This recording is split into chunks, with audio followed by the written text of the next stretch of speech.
Cette conférence, elle visait en fait un public à l'origine qui était aussi beaucoup un public d'étudiants en management. Alors, je ne sais pas si la réalité du public était celle-là, mais du moins c'était l'objectif visé, d'où l'idée c'était de voir comment ce qui a été développé en ergonomie depuis des années autour de l'idée d'environnement capacitant et d'organisation capacitante, comment ça s'appliquait ou pas aux managers.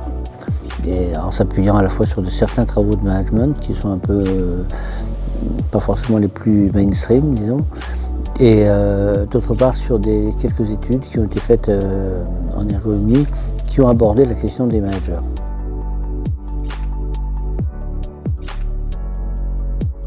Moi, je crois que dans le champ du travail, l'innovation aujourd'hui, c'est d'inventer des formes de travail qui permettent mieux aux personnes de réussir dans ce qu'ils font et d'apprendre. Et ce n'est pas forcément la visée centrale des organisations du travail aujourd'hui. Qui sont souvent plus prescriptrices qu'innovantes, que cherchant à développer des innovations parmi les personnes qui y travaillent. Donc là, il y a plutôt une forte tendance à la procéduralisation, à un accroissement de la prescription, plus qu'à une recherche de libération de la créativité ou de laisser aux personnes le loisir d'inventer de nouvelles façons de faire ou d'inventer de nouvelles pratiques ou de travailler différemment.